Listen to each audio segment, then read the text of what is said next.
Welcome to In the Zone. I'm Jonathan Baskett. I'm Andre Cunningham. And I'm Sean DeLong. We will be talking college football, NFL, and NBA. Stay tuned. In the Zone starts right now.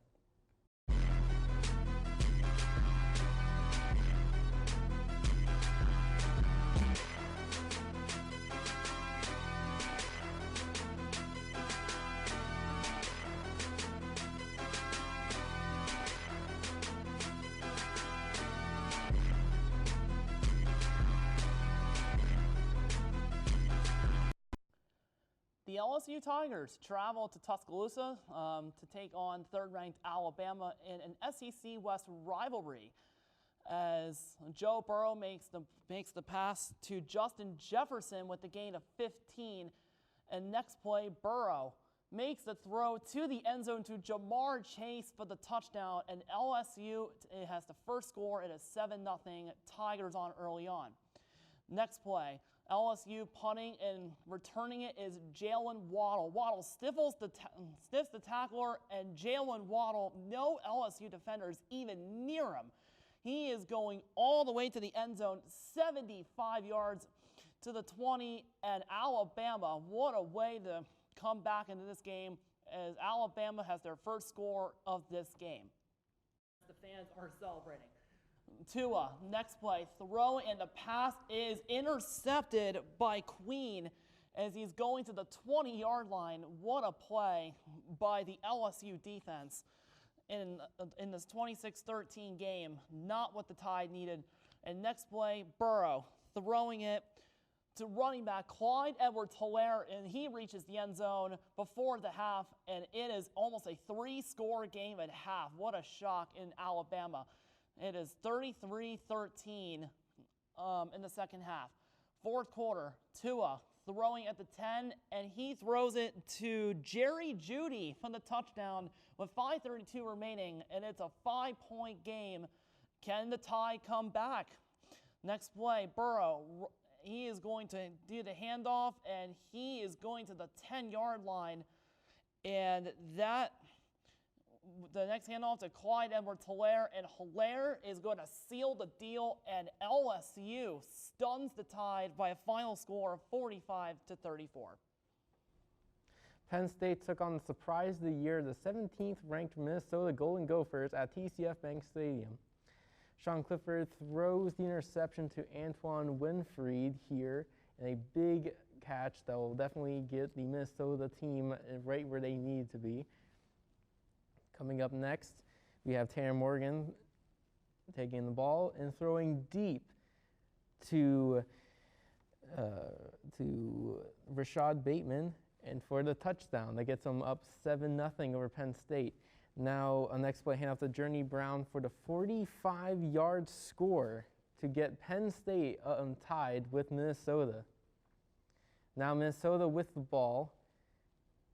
Chris Ottman gets the handoff and scores for a 25-yard touchdown to once again put Minnesota back up over Penn State. Now Minnesota once again with the ball, up 14-10, and catches the ball for a long touchdown of Tyler Johnson to get to extend the Gophers' lead to 21-10. And now Penn State with the ball. The pass in the red zone, Clifford throws to Nick Bowers, and it's now 24-20. And now Minnesota with the ball. A deep pass all the way into the end zone of the Penn State on defense. Now Minnesota once again with the ball. He keeps it, and once again to red zone. Quarterback sneak will extend the lead, and now Penn State with the ball with a handoff, and runs in for a touchdown, 31-26, Golden Gophers. Penn State with the ball again with a big pass as Clifford throws to the end zone and now puts them into red zone territory. Penn State once again with the ball. He drops back, looking and throws deep and picked off to get the victory for the Minnesota Golden Gophers with the upset victory. And now, moving on to some questions we have with the LSU game. But LSU going into Tuscaloosa with the huge win. Is Alabama done and not going to make it into the college football playoff? Yeah, I think they're done. here's the thing about Alabama, and I don't know if you kind of think similarly to what I do, but Alabama's best win is over unranked Texas A&M, and the committee's not going to like that very much, especially if you're talking about just pure wins. Yeah, I mean, I look at Ohio State, very dominant. Clemson, very dominant. And like Clemson has wins, against Wake Forest in the ACC, and Wake Forest was a convincing win. What do you think about that?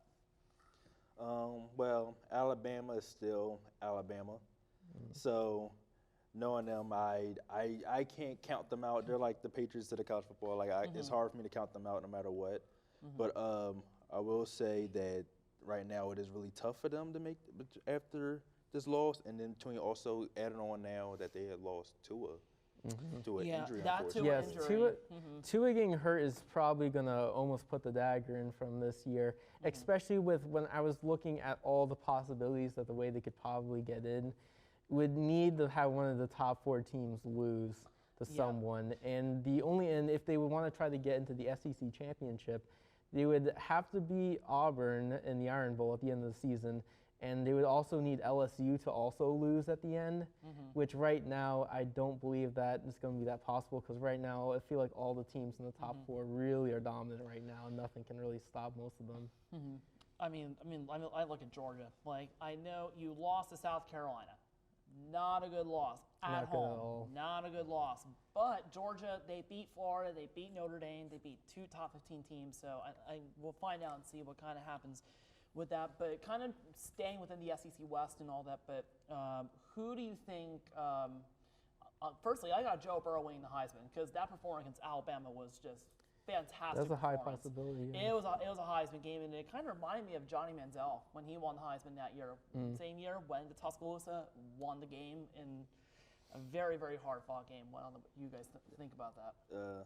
Everything about Joe Burrow sounds really good at the college level, but I'll stick to college right now. I want to get to the NFL stuff. Sticking to college right now, he is having an unbelievable season, probably one of the best seasons that any LSU quarterback has ever had. I think right now his stats are about 33 touchdowns, only 4 interceptions. So that's an amazing percentage right now. So I think right now it is a lock, and also like we said earlier with the loss of Tua, that puts him out the race. So Joe Burrow in LSU's dominance of how much he's turned them around is kind of solidifying right now of that he's leading in the Heisman. Now, God forbid anything happens to him right now, it looks like it's him in the bag. He has it in the bag. I kind of think that, because it's like with Justin Herbert in Oregon, he's having a phenomenal season, but, it's the Pac-12. They kind of have that we're not going to watch the West Coast games bias just because they play so late.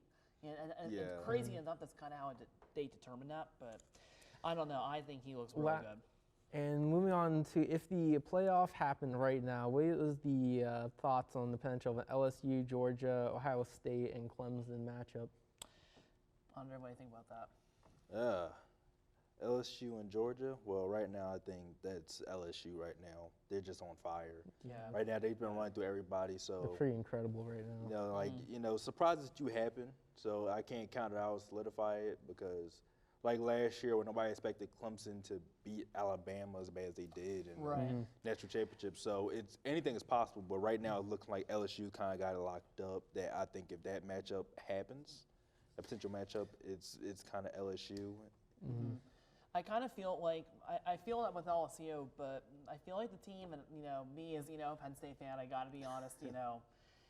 I really like Ohio State's chances. I do, and not necessarily their offense, but their defense and their front seven, especially that Ohio State Clemson game. Like when they met a couple years ago, it was a shutout. Clemson absolutely destroyed them, but. Different this time around, I actually think Ohio State would be the favorite, because I don't think Clemson has, done as well as people anticipated. And in my opinion about this LSU team, this could probably, in my mind, this could be one of the better LSU teams, probably one of the best LSU teams this decade. I agree. So now after this, we'll be back with some NFL content.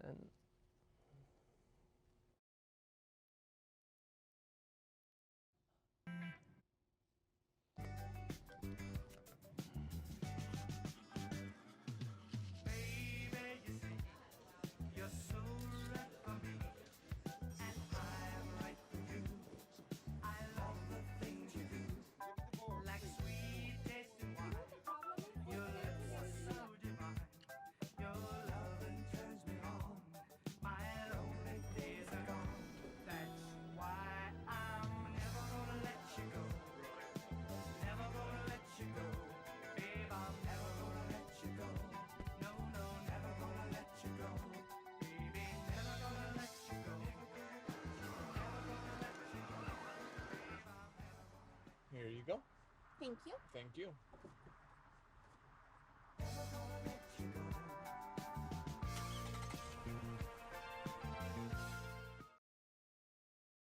When I was in high school, I was physically at school, but my mind wasn't at school. I had problems at home, and that's hard when you feel like you're doing it alone. That's when I met Narnese, my mom, as I'll call her. She started helping me a little bit, like, Nia, I don't know what you're doing with your life, but your future is more important. She's my strength. Just being that support for those hard days and those hard nights, not giving up on me. Thank you to my mama. I wouldn't have did this if it wasn't for her. Today is for my mama and everybody who had my back. It takes a village to help somebody get their diploma. Some people would think, well, maybe it's really not that big of a deal, but it really is. It changes your whole life.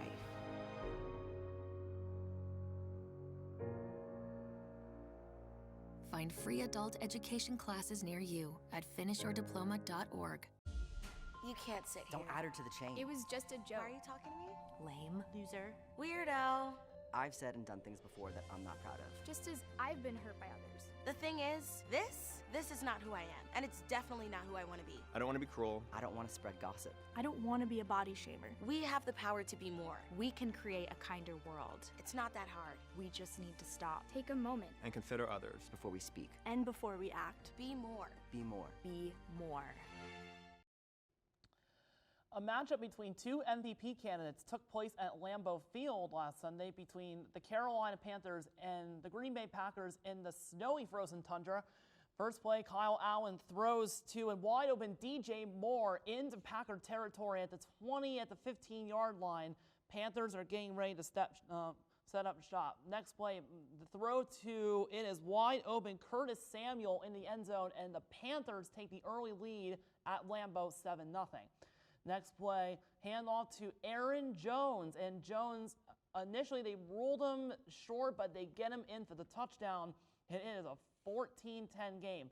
Next play, Rodgers, handoff to Aaron Jones, again, who had a stellar performance at the 30 to the 25-yard line. What a play. Next possession, Rodgers, once again, Aaron Jones doing his thing, in for the touchdown, and it is now a two-score game, 21-10 in midway to the third quarter. Fourth quarter, Allen, and he's going to throw shotgun. Passing, it is to Samuel at the 30-yard line. Panthers got a shot in the Packer territory. Allen, next play, throwing again on a first down and 10. This would be to Samuel. Next handoff, it is McCaffrey, and it was second down and 1. And then Christian McCaffrey will get into the end zone, and the Panthers miss the extra point. Next play, weather getting serious. Allen over the middle again to, I believe, Samuel.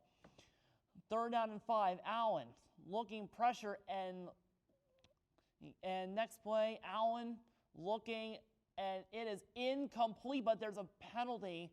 And there was a penalty on the play. Last play, handoff to McCaffrey, and he is short of the end zone, and the Packers survive 24-16 as the Packers go to 8-2 on the season. We have ourselves a matchup between the 6-3 Minnesota Vikings going up against the 5-3 Dallas Cowboys at AT&T Stadium in Arlington, Texas. We start off with Kirk Cousins going to the back and completes the pass to Dalvin Cook, who goes down the line to the 18-yard line of the Dallas Cowboys. Then a handoff. He keeps it to himself. He's able to pass it to the back of the field with a spectacular one-handed catch made by Kyle Rudolph. And there it is right there, just able to get the toes in for the touchdown. Another spectacular play to go on from. Now, Kirk Cousins once again with a pass out to Rudolph again for the Vikings all the way down. Next, on the goal line, Kirk Cousins passes it to Rudolph again. The Vikings now lead 14-0. That really keeps the lead up right now for the Vikings over the Dallas. And now Dallas with the ball And Dak Prescott passes it out to Michael Gallup for a 23-yard touchdown to get Dallas back into the game. And then check out this great pass as he trips over one of the defenders and was able to get it in for the touchdown. Now Dallas once again with the ball, with Dak Prescott in the back, has lots of time, gets a pass off to Blake Jarwin for a 26-yard completion in Vikings territory. Dallas once again with the ball. Dak Prescott drops back with the deep pass to former Packer Randall Cobb for the touchdown to get the game tied 14-14. A really incredible catch right there from Randall Cobb.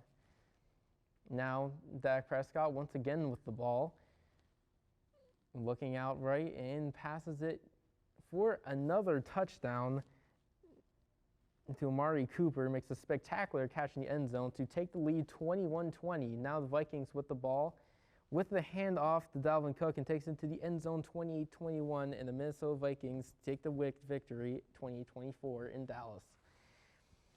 So to get started on the conversation, we have some news from outside of the NFL. As on Saturday, Colin Kaepernick got a workout with all 32 NFL teams. Could Kaepernick potentially be back on the NFL roster soon?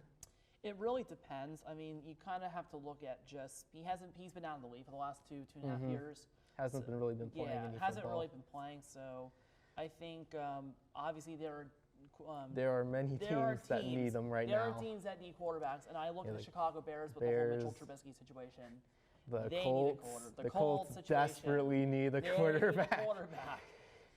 So there are teams that can get him, but I think if I'm Colin Kaepernick, or if I'm working with Colin Kaepernick, I need to work on his accuracy more, because I think that was an issue when he was last with San Francisco. I don't know what you think about that.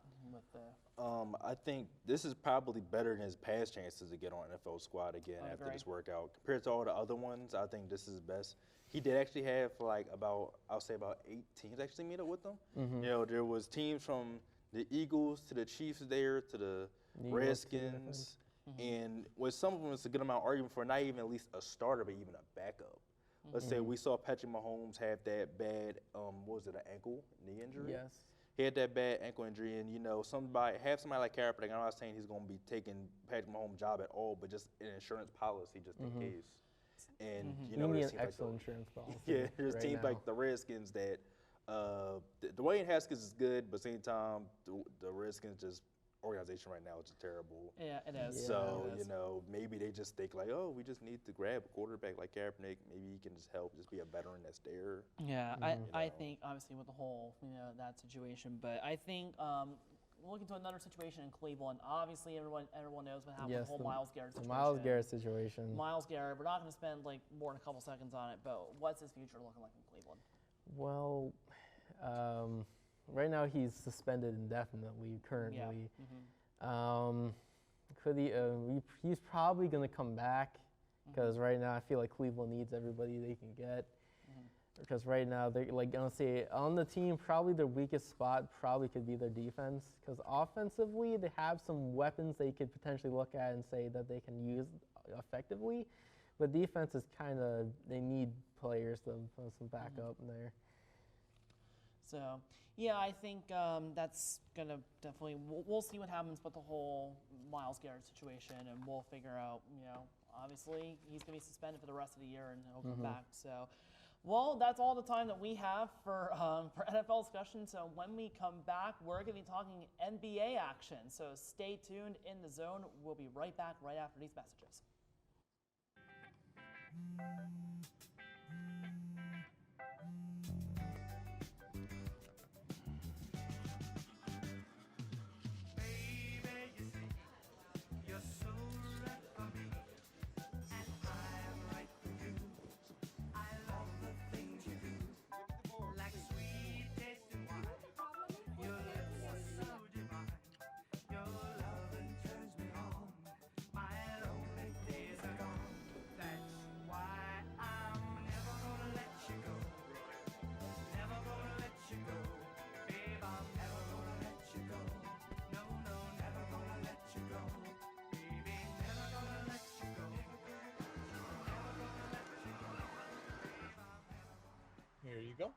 Thank you. Thank you.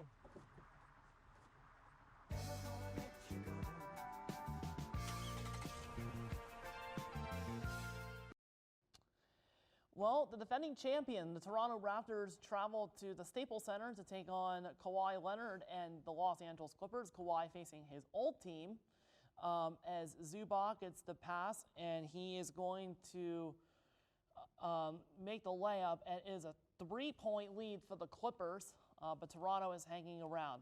Next play, and it is, Lou Williams to Zubac. And the Clippers hand it off again to Zubac, who had a pretty good game so far. Next play, Lou Williams again with the layup, and the Clippers early on. Next play, and this is going to be Van Vliet to Rondae Hollis Jefferson with the shot as Van Vliet makes the layup. Excuse me.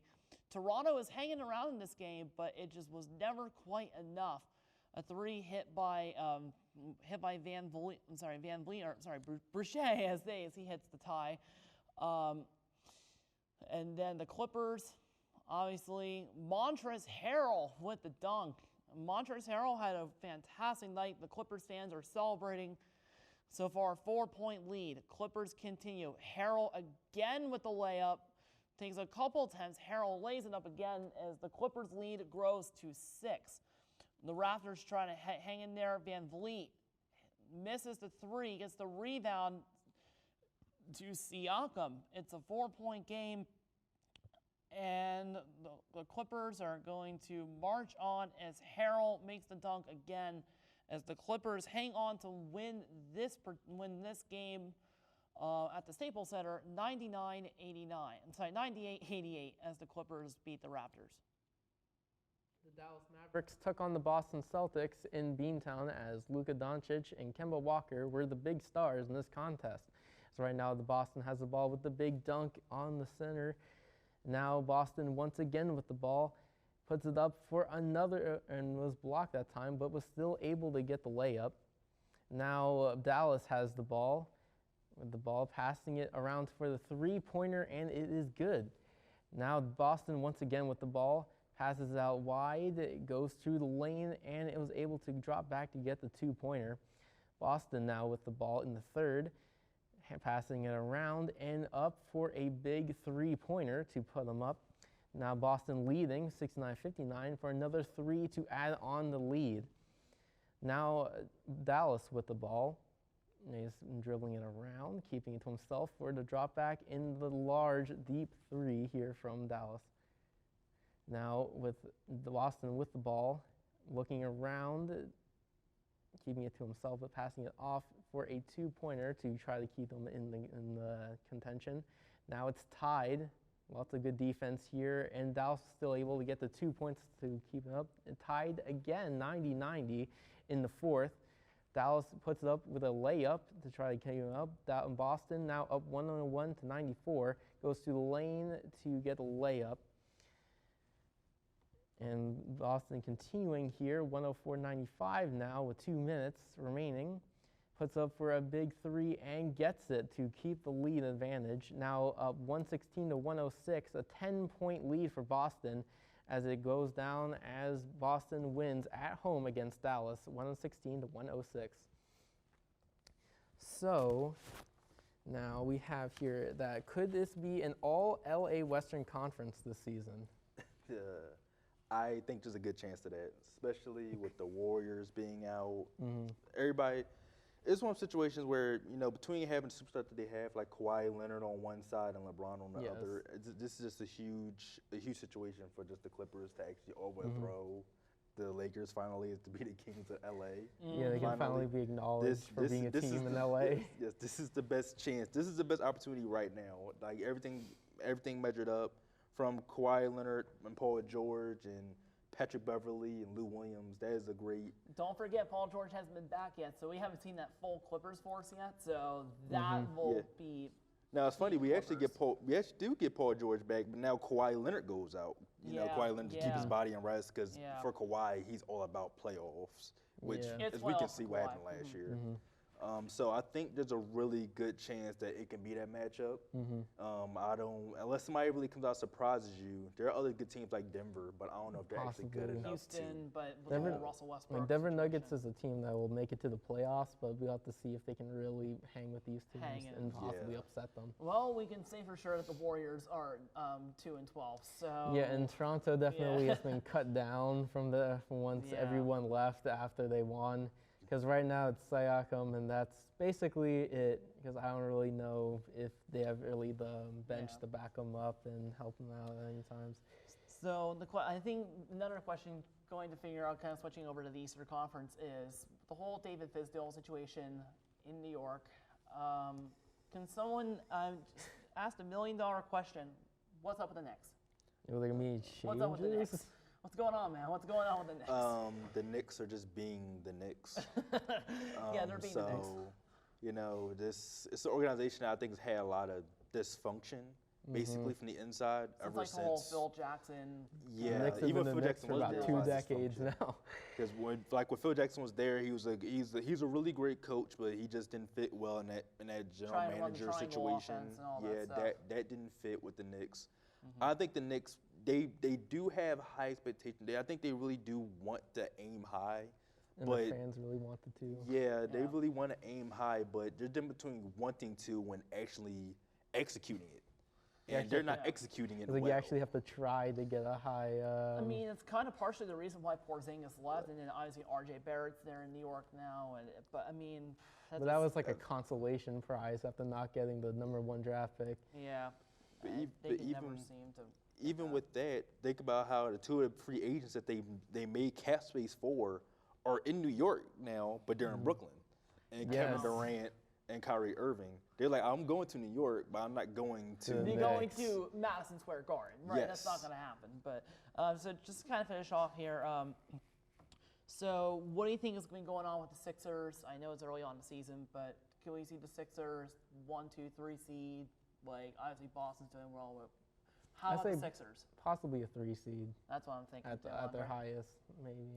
Yeah, I say 3. If they can actually apply themselves to where they're supposed to, I say they can easily be #1 or 2, easily the way the East is Yeah. at times. But they No. gotta stop being their own worst enemies. Yeah, Yeah. the Nets are definitely a team to beat in the Eastern Conference. Boston, Toronto, Milwaukee. Well, the teams in the Boston, I East. don't know about them because like they won, but I feel like they're just hanging on these victories Yeah. because we've already seen the first game of the season at Philly against Boston in Philadelphia ended with a Sixers victory. So Yeah, well, I think we'll have to find out and see what happens. So, well, I think that's all the time I we think got it's here. gonna have all the times today. So that's all we have time for this week of In the Zone. I'm Sean DeLong. And I'm Jonathan Baskett. Have a great week, Millersville.